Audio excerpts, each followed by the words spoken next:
Hello, good people of Ghana. My name is Ing.Richard Mauli Amegatse. I'm a petroleum engineer by profession, and in 2028, I aspire to be the president of the Republic of Ghana. Today, I want to talk about the education sector of Ghana and how we can change the education sector of Ghana to meet the needs of the 21st century economy. Ghana ranks over 110th in the ranking of the quality education in the world. But when you look at countries that are doing very well, they rank very high in the quality education ranking index. Ghana education sector is in levels. We have the primary level, we have the secondary level, and we have the tertiary level. And when you understand what goes into each of this level and the output of the materials that we put in each of the levels, you will be able to solve the current problem that we have in the country.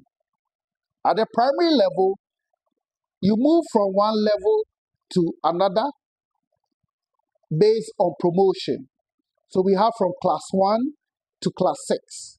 If you do well, you are promoted to the next class. If you don't do well, you are repeated.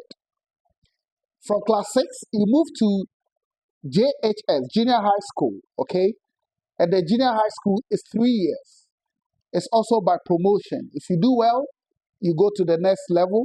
If you don't do well, you graduate. But this is what actually happened. Normally, at the primary level, the primary school and the junior high school, it's straightforward.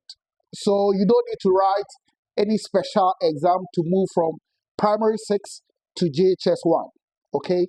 But from the primary level to the secondary level, there is a special exam that you need to write to prove your competence before you be able to move from one level to another. So after JHS 3, you have to write the BEC or the Basic Education Certification exam. If you pass well, before you can go to the secondary school level. But this is what normally happens, okay? The way our education sector is structured, you will be able to know the aptitude of a student at the primary level, because at the primary level, normally pupils don't have any responsibility. They are being taken care of by their parents. So you can see their natural intellectual quotient being displayed at that level. So students that are very smart and do well score very well. And students that are not really smart score lowly at the primary level. So if you really want to know the intelligence of anyone in Ghana, if they went through the Ghanaian education system, the best place you'll be able to detect their level of intelligence is the primary level, because at that level, there is less information, there is less responsibility, and the students are able to assimilate with their natural aptitude. And that's where you'll be able to know whether a student is a good student or a bad student. Regardless, they are outliers, okay? So the very good students that made it through the primary school to the JHS and make very good grades in the BEC level proceed to the secondary school level, and most of them end up in the science school. In Ghana, usually people attend the same school with the primary and the JHS, but for the secondary schools, they would have to apply to go to another school based on their results. Okay, so we have the category A schools, we have the category B schools, and the category C schools, etc. At the same time, each strength of the course that are being run at the secondary school level is different. It takes different caliber of students to go to the science class or the business class or the general art class or the visual art class or the home economic class. After the BEC, students that excel they normally go to the category A schools, all right? And they go into the science programs normally. Even those who go into the category B or category C schools need to prove a certain level of aptitude before they are accepted into the science class. And if you do your research, you find out that most of the smartest pupils that the basic schools were able to produce end up in the science class, followed by the business class, followed by the general art class, followed by the visual arts, and then the home economics class, respectively. But this is where there is an interesting twist at the secondary school level. So these students that go to the secondary school level with different aptitude and are placed in different courses based on their level of aptitude are also required to write another exam, certification exam called the Senior High School Certification Exam, or the WASI, to prove their competence before before they go to the tertiary level, okay? And so the students that did very well in the basic school go to secondary school to do the science programs. Those that follow go to the business class, those that follow go to the art class, those that follow just like that. There's always an abnormality, but this is normally the trend. So if you enter any science school at random, if you enter any secondary school at random and you enter the science class, for example, if you enter Persec, Legon science class, or Adi school, science class, Ifansupin school, science class, Achimota school, science class, Akomuma secondary, science class, any science class in any of the second cycle institutions in the country, you realize that they came with the best grades in the school. They are the smartest students in the school, right?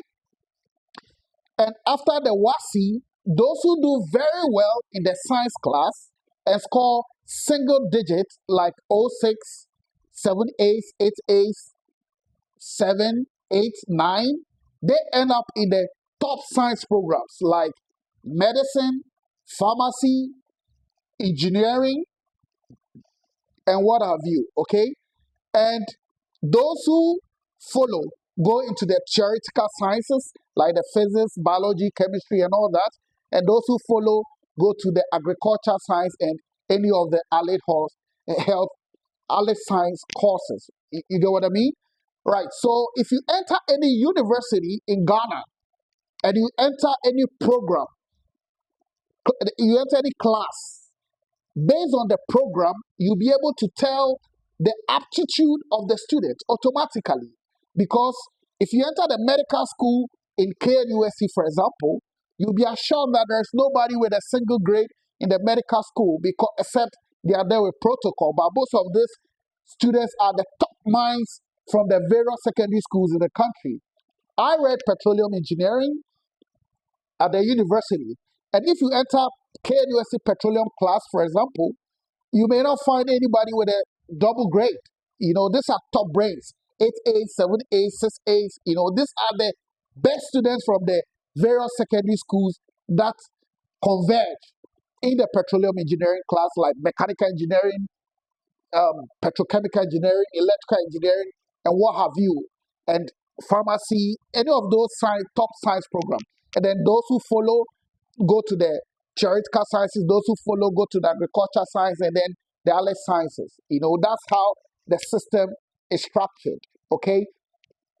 But those who were the second highest at the basic level that came to do the business, they also end up and do very well in their WASI. They also end up in the top business schools in the country, okay? So they go and read the, what we call it, business administration at maybe Legon, KNUST, or at commerce at UCC or any of those universities, okay?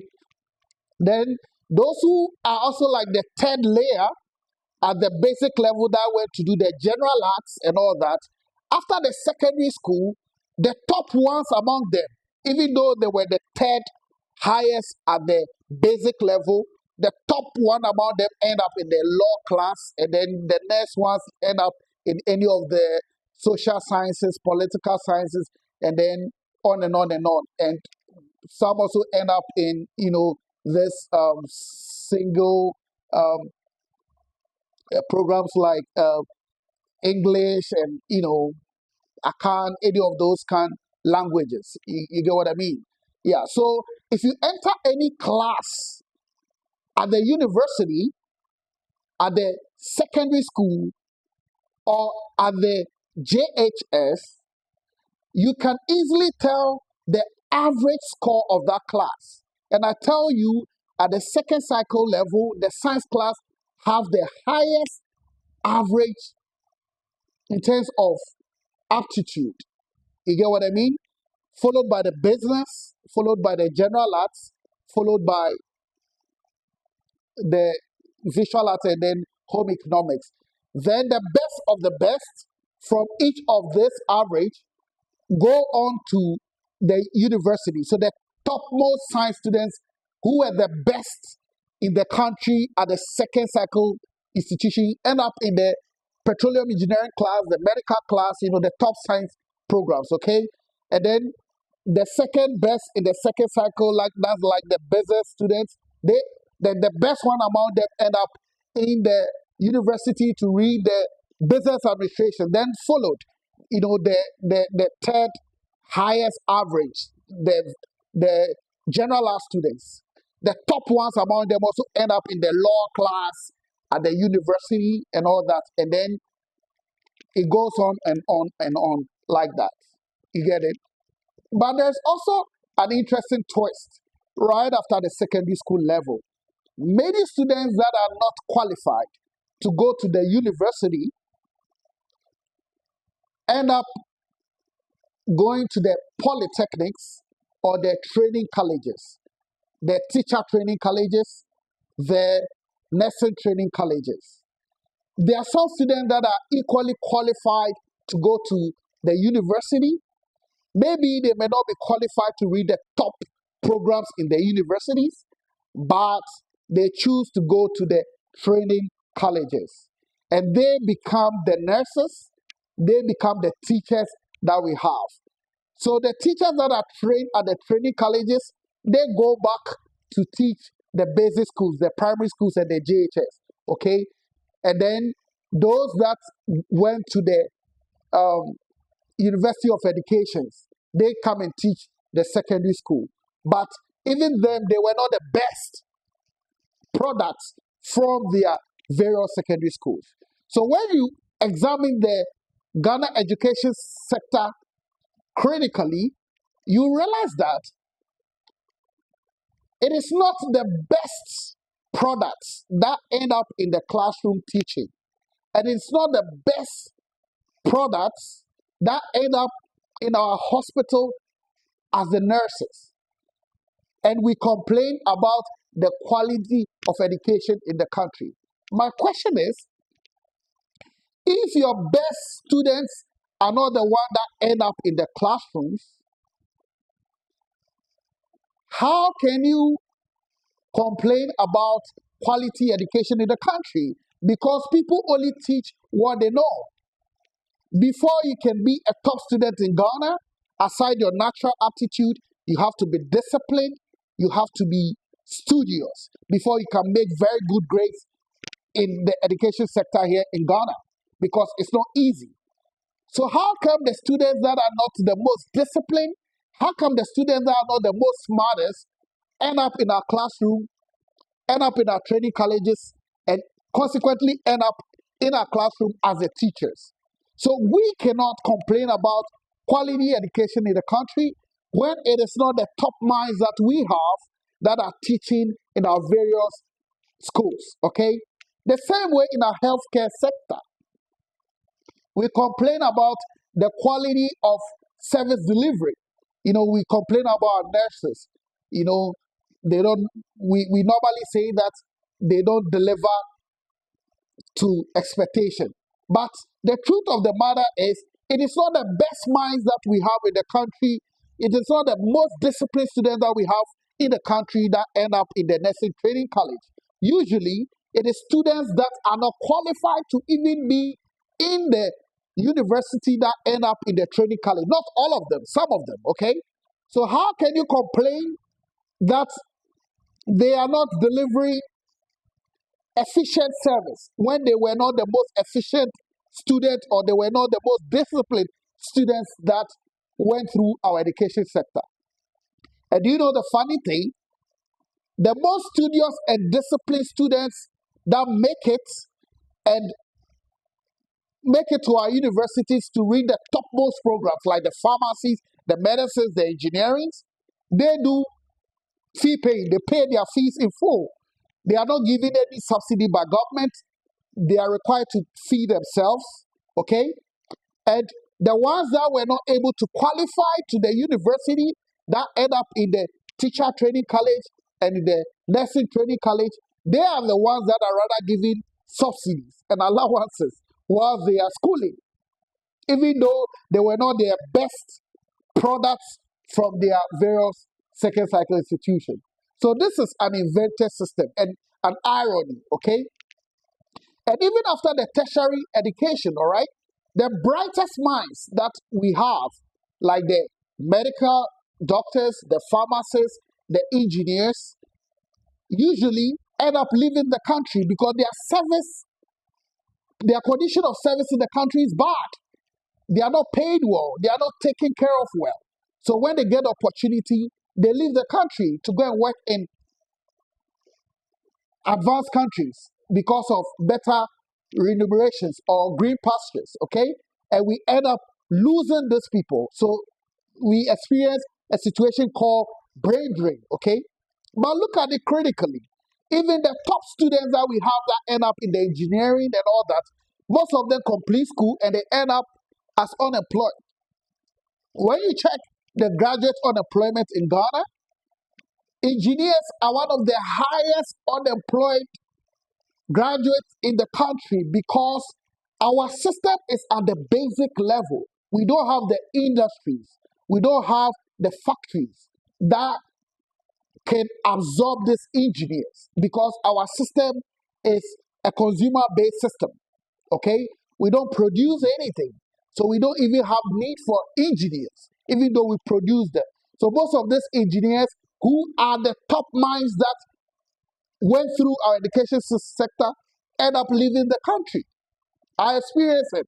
I have to migrate from Ghana because when I completed school, I couldn't secure a job in Ghana. And most of my friends in petroleum engineering class were only 28 people. And I tell you, all the top students in that class are out of the country as I speak to you now. And I cannot even name 4 people from that class that are employed in the country. But they were the best brains. These are like smart people. Trust me, when I was in KNUST and the petroleum engineering class, that was when I heard some of the smartest things I've ever heard in my life. And when I completed the university and I came back to my society, I don't get that level of intellectual stimulation because it's not everybody that is on that level. You get what I mean? So that is it. But look at the interesting trend again. After the universities, okay, the top minds, the pharmacists, the engineers, the medical doctors, etc., they are relegated to the background, okay? And the ones that we would say are not the smartest, the one that end up in the English class or the social science class because they could not compete competitively in the second cycle institution to make the best grades to end up in the top programs, they end up controlling the country. They are the ones that make the decision for the country, even for the smart ones. And my question is it not the same brain that you use to study at the primary level, at the secondary level, at the tertiary level?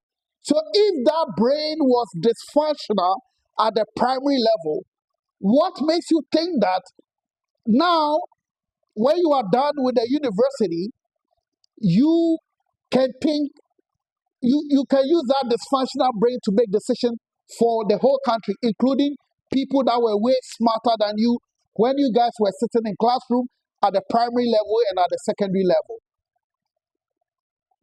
So when I was at the university, I had a lecturer called Dr. Wilberforce. And Dr. Wilberforce told me something. He said, you guys in the petroleum engineering class are one of the brightest minds in the country. We look at your raw scores from the secondary school, and you were one of the top students from your various secondary schools. And it goes way back to your primary school. You were one of the top students there. We have checked you guys out. But the irony is that when you guys complete the university, you go and sit on the fence. And the ones that are not smart, the students that you guys sat with at the primary school that were not the smart ones, will end up becoming the politicians to make decisions for you, the smart ones. Is it not the same brains that they were required to use in the primary school, the secondary school, the university? How come all of a sudden that brain that was dysfunctional at the primary level has now got so much value after the university? Even more than those who were competent and has proven competencies over the education sector. It is because it is simple. We have an invented system. We have an invented system. The system is turned upside down. All right? When you go to countries that are very competitive, like Singapore, like China, it is the best minds that lead the country. So, for example, in China, their president is Xi Jinping. Xi Jinping is a chemical engineer. Smart guy, very smart, shrewd, intelligent. You know what I mean? And he became the leader of the Chinese Communist Party. Go and check the time Xi Jinping took power and check where China was and check where China is now. That same smart brain was used to make smart decisions for the country. But in Ghana, the non-smart ones or the intellectually impaired ones are the ones in the helms of affairs. They are the ones in position. And the smart ones have to leave the country to look for greener pastures or have to endure the embarrassing decision that these people make for the country. And that is the reality in Ghana now. So, if we want to change the education sector, one, we have to ensure that it is the smartest minds that we produce in this country that are doing the teaching. All right? And how are we going to do that? We have to recalibrate, re-engineer the system, all right? So that we get the best minds into the classrooms. That will mean that teacher remuneration need to be considered. Teachers have to be paid well to be able to attract some of the brightest minds that we have in the country to go to that profession, to teach the young ones. And believe you me, if the smartest brains that we have in the country teach the young people, we will change our education, because you cannot teach what you don't know. If a dumb teacher teaches a smart student, you will have a dumb student. If you have a smart teacher teaching a dumb student, you will have a smart student. That's how it works everywhere. So we need to consider teacher remuneration, which is on top of my priority. I'm proposing that if I ever get opportunity to become the president of Ghana, I'm going to ensure that we are paid hourly. The remuneration will not be monthly, to be hourly. And regardless of whatever profession that you have or you want to engage in, you'll be paid well. Whether you want to be a cleaner, whether you want to be an agriculturist, whether you want to be an environmentalist, whether you want to be an economist, a doctor, engineer, teacher, nurse, you'll be paid well, and you'll be paid in hourly rate, so that you'll be able to take good care of your family. And when we pay people well, especially making sure that teachers are paid well, we are going to attract the best brains into the classroom.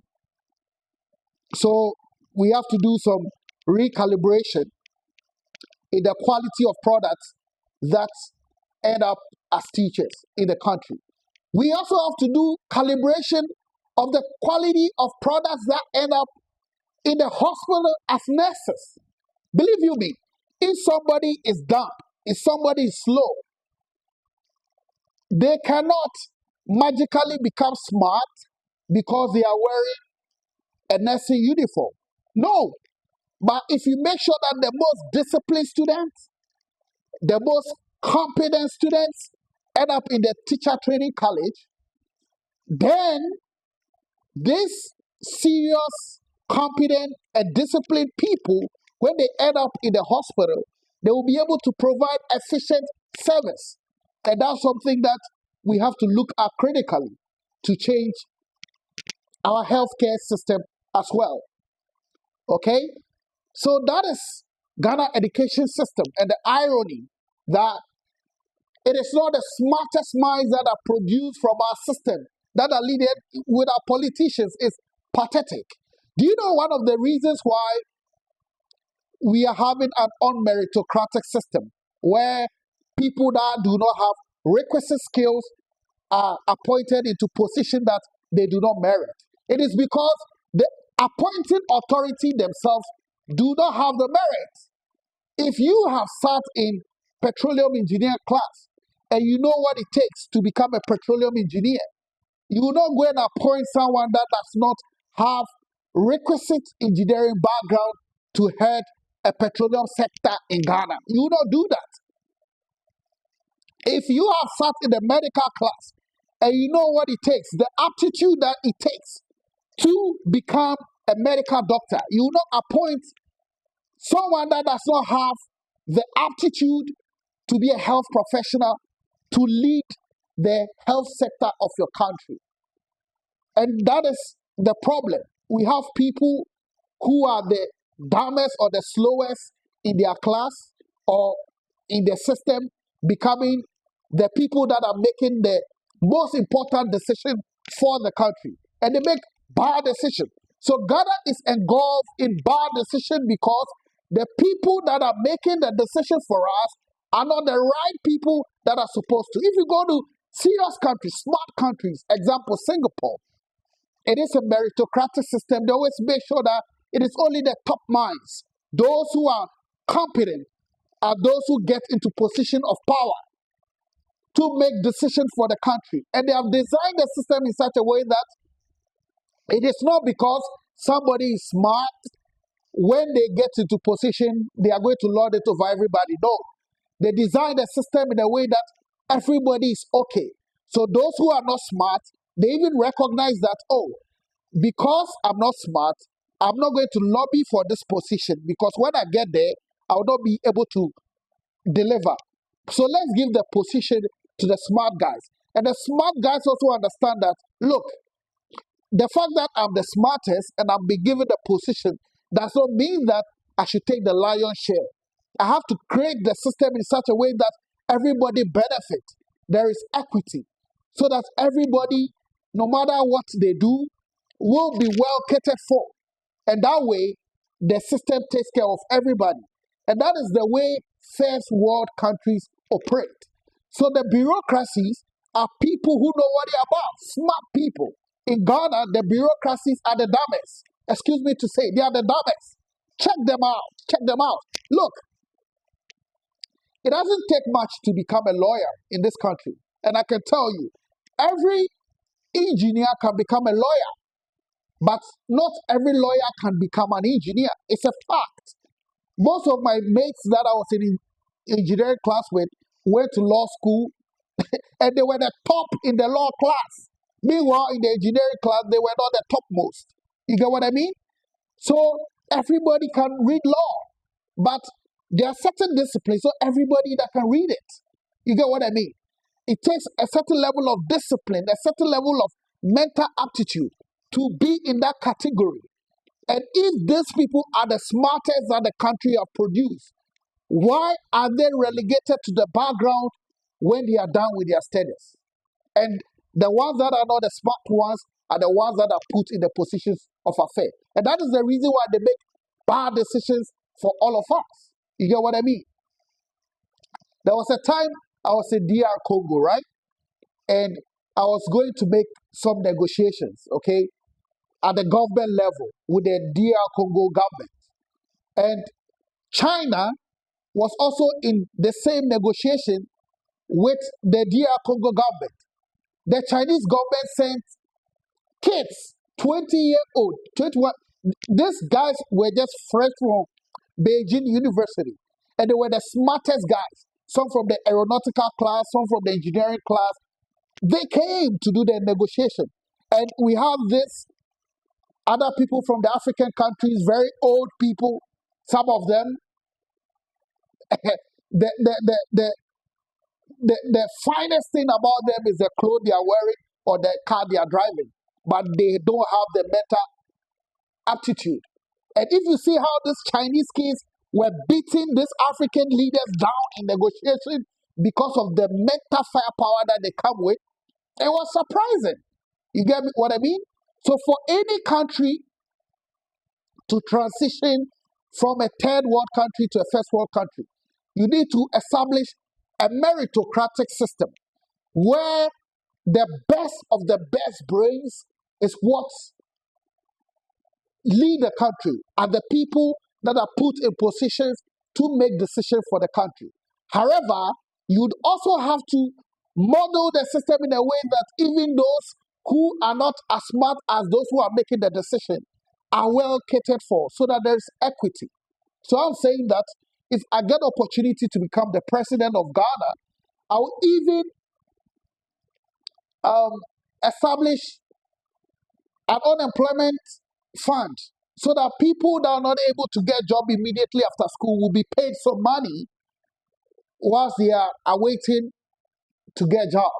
So that this brain drain situation that we have in the country will be kept once and for all. So there's a lot of work that we need to do to make this country work. And one of those work is the education system of Ghana. It is not free education that will help this country. Even with free basic education, Ghana ranks more than 110th in the global quality education index. And that is alarming. If you look at all the countries that are doing well, Finland, Singapore, they run among the top 5. And if your education system is not good, trust me, you are not going anywhere. And one of the way you ensure the education system is very good is you make sure that it is the top minds that are impacting the knowledge. And you also make sure that you are retaining the top minds in the system.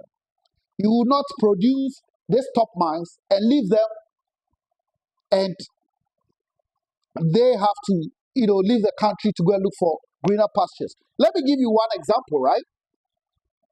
Look at what it takes for somebody to become a mechanical engineer, for example. And look at what is required for somebody to become a nurse, a diploma nurse.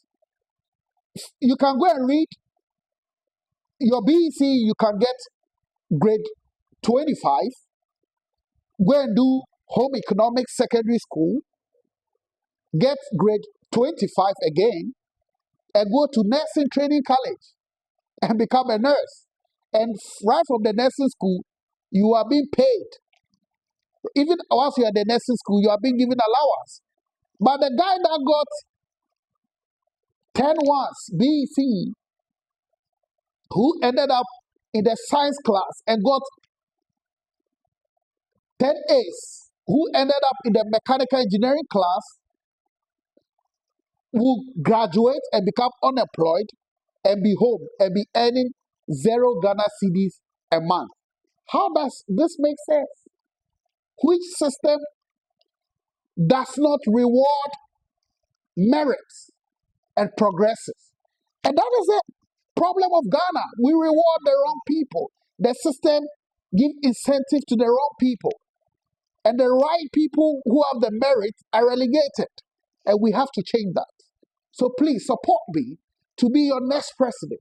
And believe you me, I have a comprehensive plan to recalibrate the system. And believe you me, it will be a system that will make Ghanaian education one of the highly rated education worldwide.